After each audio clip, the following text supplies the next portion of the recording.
You are watching Travel World Online.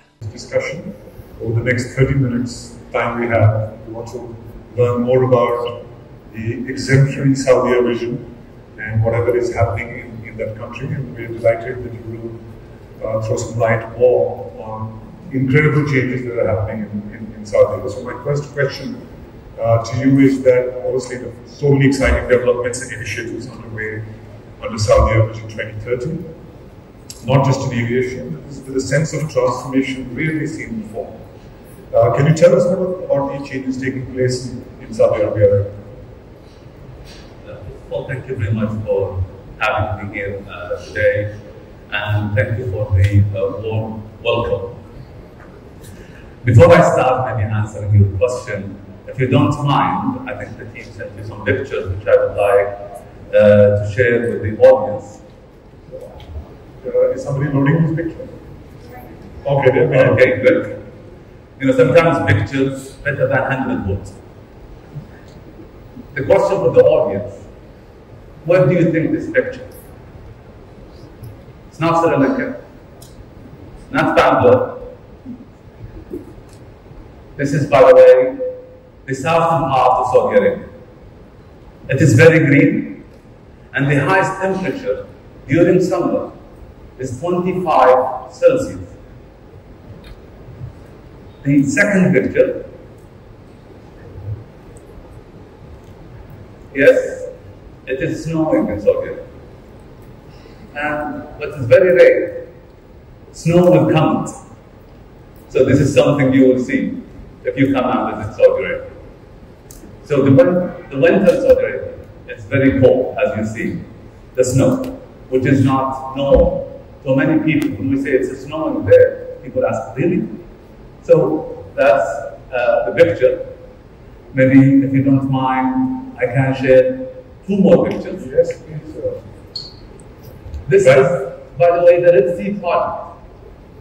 This is one of the Gator projects.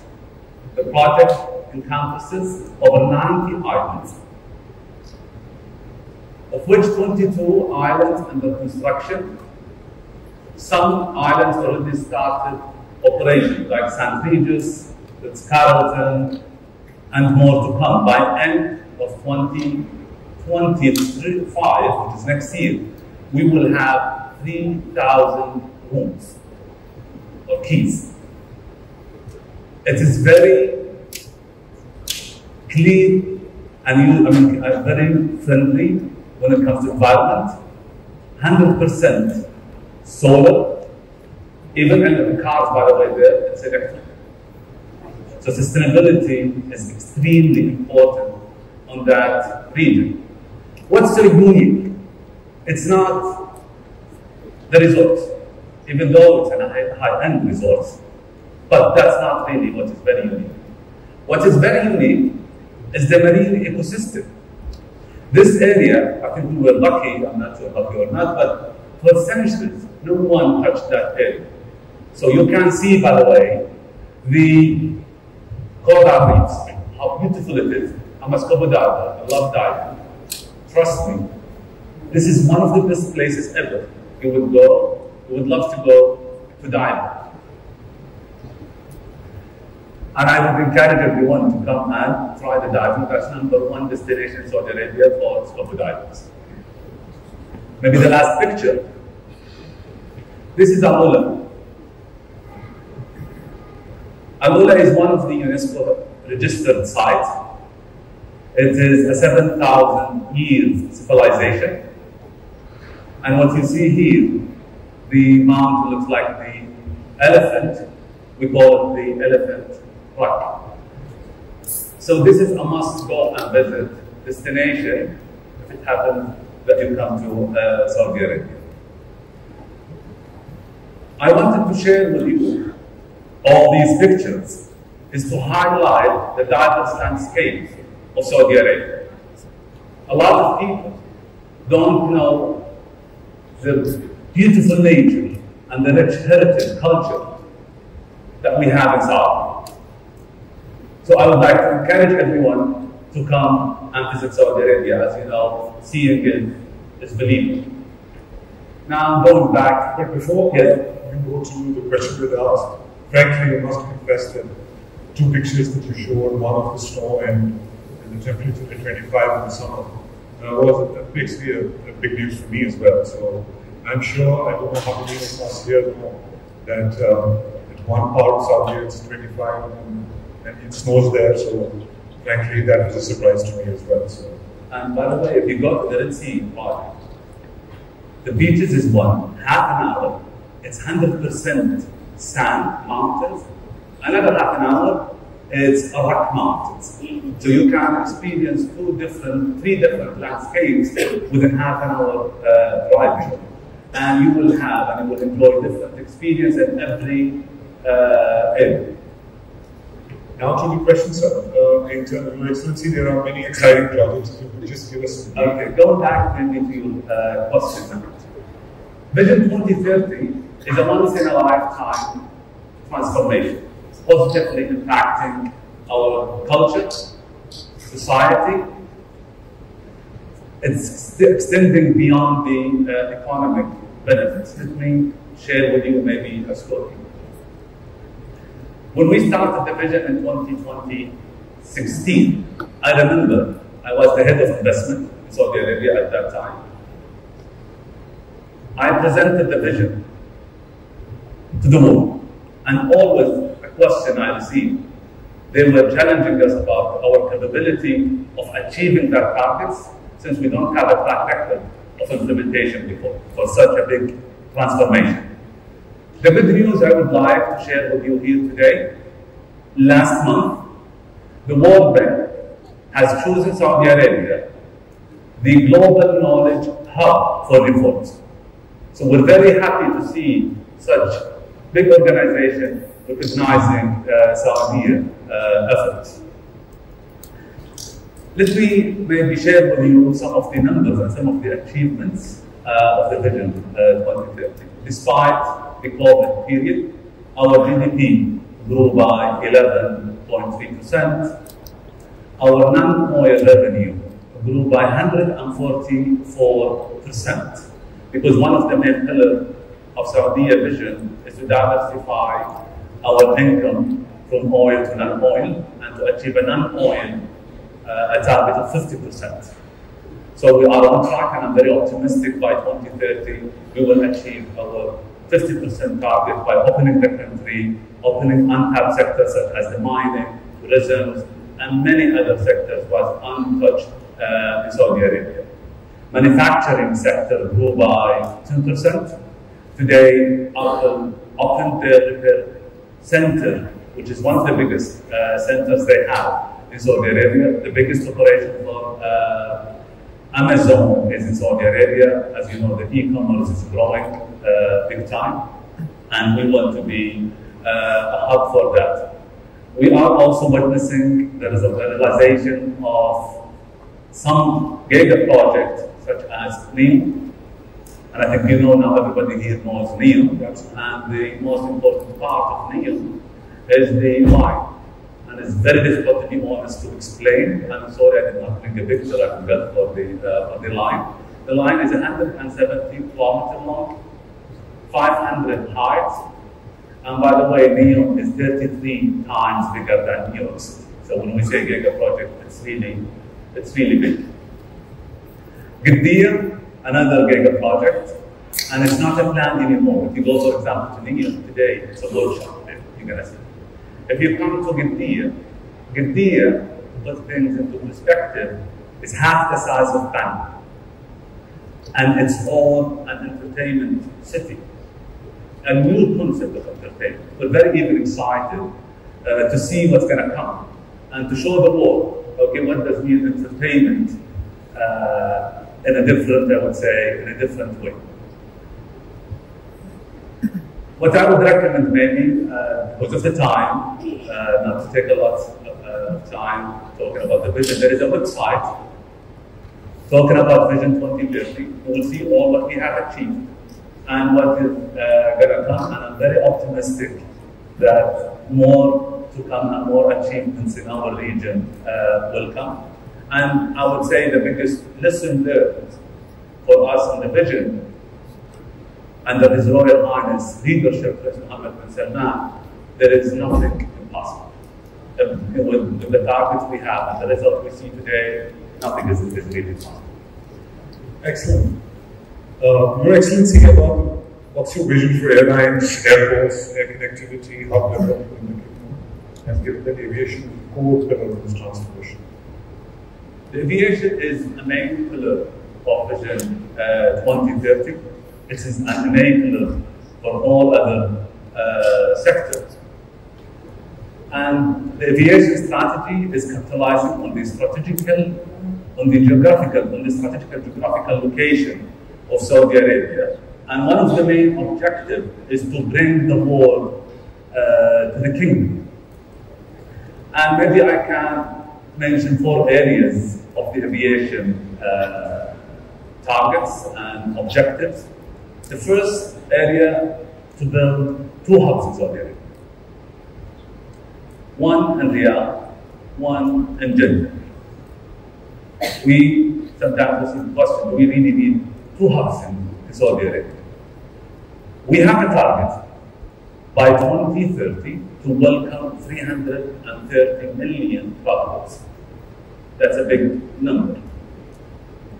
Our market recovery, by the way, which I think similar to the Indian market, compared to 2019 and 2023, it's 123% compared to a 90% global market recovery. We are building, to achieve that 300, or to welcome 330 million, we need to improve our regulation. We need to improve our visa process. We need to improve our infrastructure. I think the Wadi announcement already went out for King Salman Airport with a capacity of 120 million. The visa process, we streamlined the process for the visa. Today, if you want to come to Saudi Arabia, all what you need to do, you go on site within 20 seconds or less, you will get your visa. We have also introduced this top-over visa, where even your ticket is your visa. You can, and for free. You can stay up to 4 days, enjoy the country, and continue your trip. Also, we have it in arrival, which is not like before. The second area, or the second point, is building a global logistical hub with a target of handling 4.5 million tons. The baseline, by the way, was 600,000 in 2019. Last year, we achieved 2 million tons, and now the 4.5. So we see that we have a clear plan and goal for the 4.5 million tons. The third is to increase the number visitors from 8.5 in 2019 to 30 million in 2030. By the way, this year we will close at roughly 15 million Umrah visitors. The fourth is to improve the air connectivity. As you know, we see today many regional head offices of global companies moving to Riyadh. And the air connectivity is important for all regional head offices. So the target is to reach 250 destinations. Today we are at 150 destinations. So that's, and I think opening the country, improving the connectivity, that will help to improve the overall aviation industry. You have, we talked about the Saudi ambition in Saudi and Saudi as a whole. Can you share the vision of the objective of having the largest amount of village you're currently building and explain the purpose? The MRO we are building, we will open it August this year. The complete project will be completed by next year. It is the largest in MENA region and North Africa, and one of the second largest globally. It is a 1 million square meter. We can accommodate up to 480 aircraft at any point of time. 48.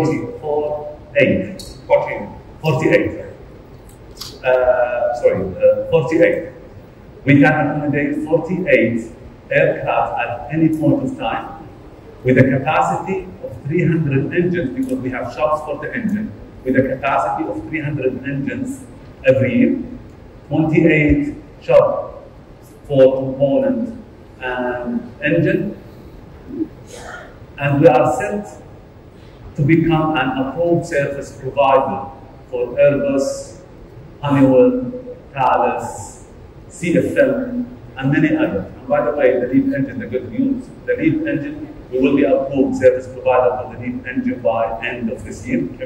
Yes, and that's something really very important for the market, since we know there is a big shortage on the facilities. And also what is very important and unique about this MRO, it's a one-stop shop, which is very rare to find.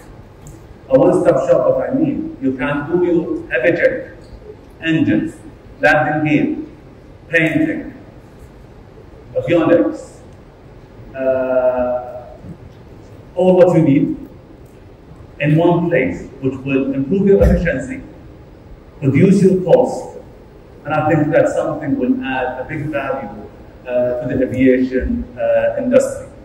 Also, this MRO will include advanced assembly line for Embraer, Leonardo, and soon we will announce some companies that they will set up their assembly line in Saudi. So we're very optimistic about the future of the aviation in Saudi Arabia. And it's actually a great vision, because if you are developing a hub because of the geographic location, you get an advantage.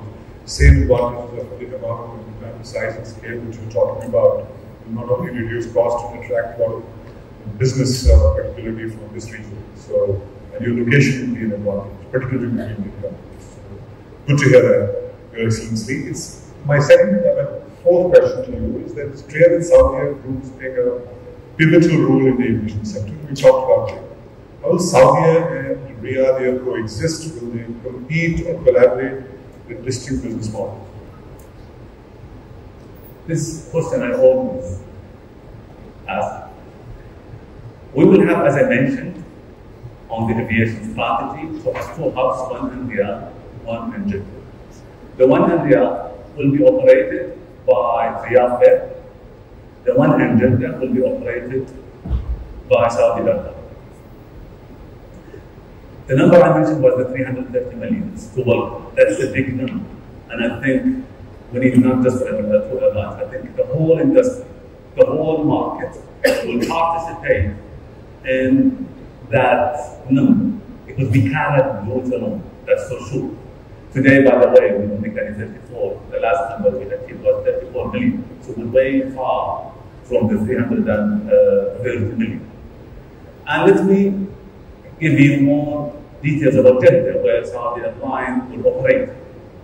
Jeddah in 2019, sorry, I would say last year, I'll give you the last year number, we achieved 43 million passengers. And the target in 2030, 114 million travelers.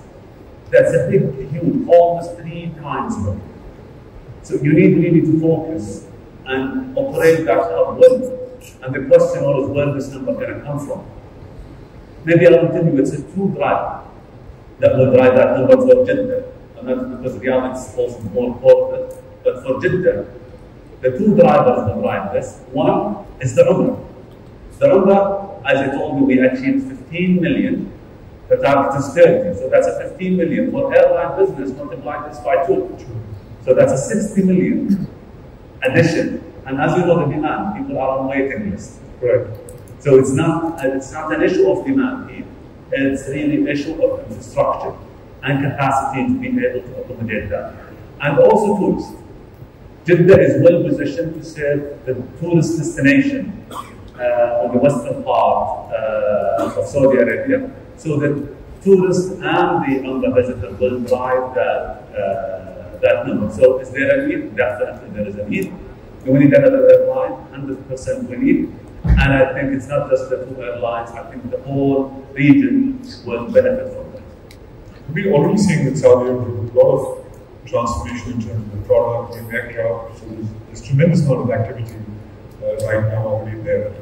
My fifth question is, collaboration is the key to achieving these ambitious goals, and we talk about that in India almost 20 years, that to do something as big as what you're trying to do, collaboration is important. India is your third largest OD market with significant upside potential, but historically dominated by 6 freedom carriers. What is Saudia Group's strategy for India in terms of destinations, frequencies, business models, and will you aim to try a greater proportion of the traffic beyond Saudi Arabia? Thank you for this question, and I think that's a good opportunity to share with the audience and the Indian market what is really our plan about India. India and Saudi Arabia have had a very long-standing relationship. By the way, our first flight to India was in 1965. It was a long time. Again, exactly. So it was a long time ago. And I think the two countries share a common challenge. But we share the challenge that an Indian market is facing, which is the leakage of our traffic and to the 6 freedom hubs. And that's really a challenge. If I take India and Saudi Arabia, if I do, maybe it's worse for you when it comes even to US and to Europe and other destinations. If you look at, for example, Saudi and India, the leakage is about 25%. And I think we need to work together, the Indian carriers and the Saudi carriers, to reclaim that market and get our fair market share. On top of this, we welcomed 1.5 million tourists from India last year. It is a 50% jump from the year before. And the target is 7.5 million tourists. It's a big number. And this will rank India as one of the top inbound market for tourists for Saudi Arabia. So is the Indian market important for us? Definitely, it is very important for us. Do we have a plan to invest and work closer here? Definitely, yes. Now, what is our plan for the Indian market? So we have leakage, we have strong growth ahead of us, which is the 7.5. We are not looking after the 6 freedom.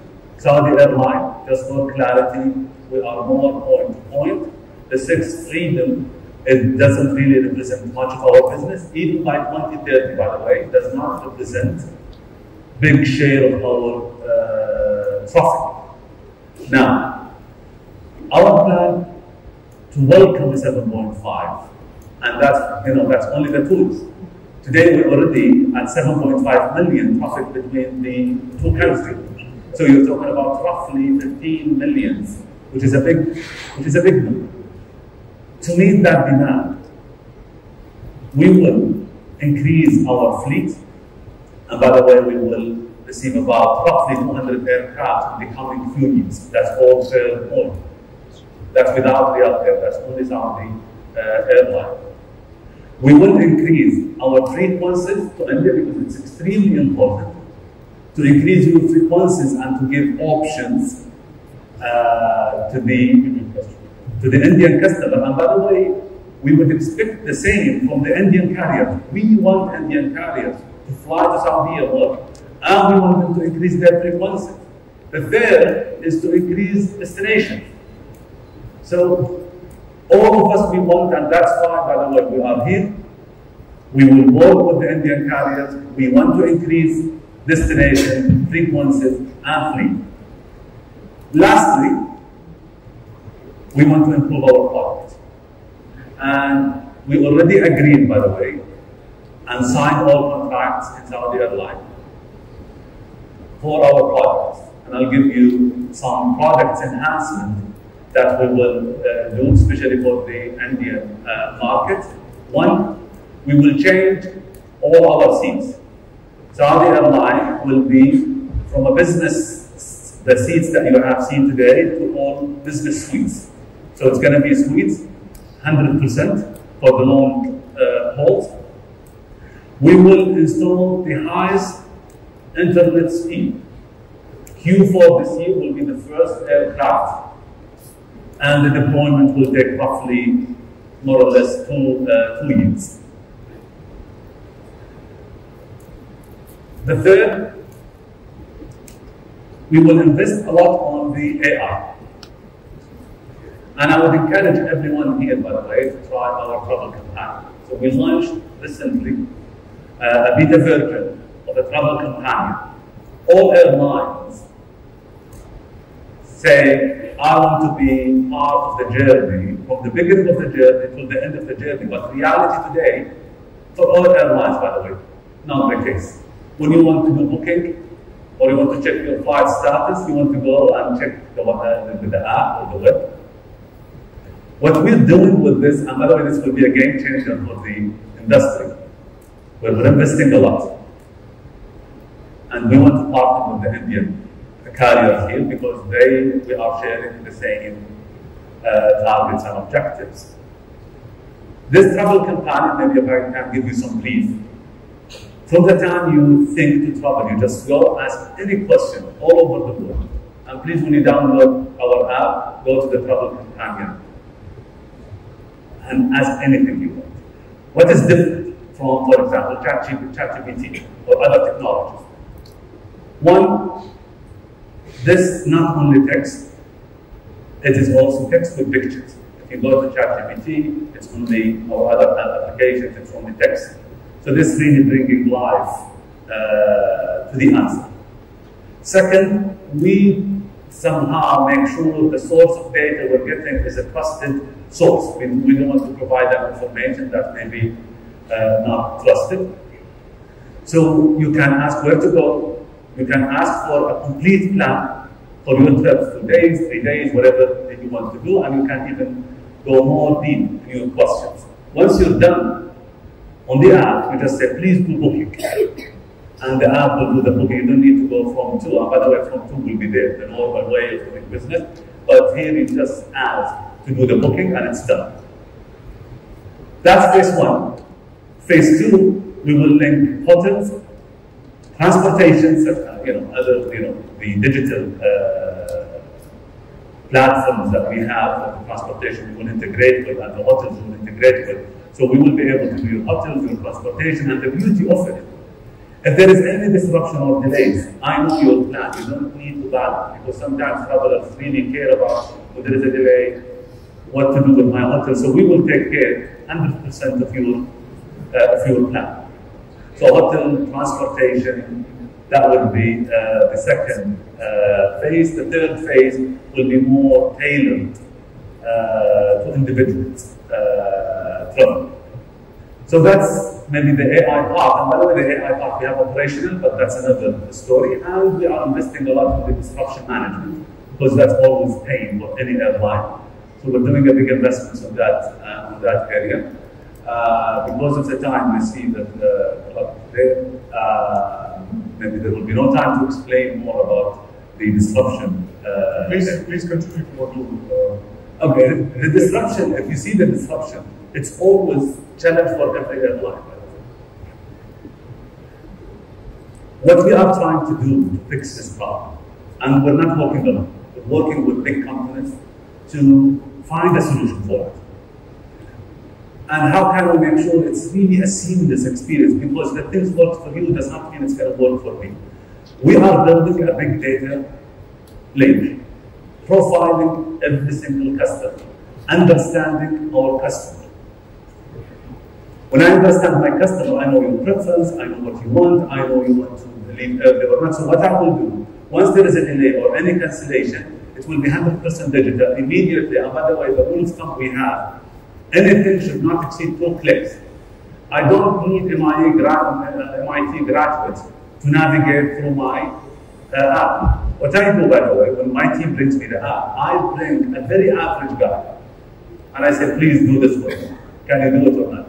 If this person failed to do it, I know we did not succeed. And we don't bring aviation expert. Always we bring someone just really to test how creative we are in improving the customer experience. So not more than 2 to 3 clicks. What's going to happen if there is any cancellation or anything immediately, I will do all work on your behalf. You don't need to talk to the counter, you don't need to do anything. You will receive your proposed flights. If not, also in one click you can choose your flight. You can, by the way, choose other airlines. If you really insist to go at the same time, we will enable customer and I will bear all the cost. We will link the accommodation, the hotels. So I will give you a recommendation. And also I'll give you the option to choose from the list. You don't need to talk to anyone. Just click one click, you go to the hotel and you will find your reservation. Transportation. We will also integrate like Uber or whatever. Okay, so you will just click and you will have your driver. We have agreement with them. You don't need to pay anything. Also, I don't want you to go to my office, ask for the driver. I think we need to think how to change the way of doing business. How can we improve our customer experience? So it's a long journey, to be honest. And if you look at the aviation industry, my background, by the way, is technology, or on the ICT. If I look at the aviation, sorry to say, we're way behind compared to other industries. When I today hear orders and offers, for me, to be honest, that's not a lot. That's not something big will change the industry. So someone needs to come and do something. Even if we try, even if it's failed. Let's learn from our failure and let's work together as an industry to improve our industry. And let's just get rid of the legacy system. When I ask any airlines, I always say, I have a legacy system. It's very difficult to innovate anything. I don't think that's true. That thing we need to think of out of the box, try to come up with something, and that's what we are committed to. And I am, inshallah, let me say, sure and positive and optimistic that next time when we are here, we will come and share with you our innovative product that hopefully will contribute not just to the Saudi airline, will contribute to the whole industry. We look forward to that, Your Excellency. Thank you very much. It's a fascinating vision, and more fascinating in terms of its execution capabilities that you talked about. It's just almost perfect. So thank you very much. Ladies and gentlemen, please give a warm round of applause.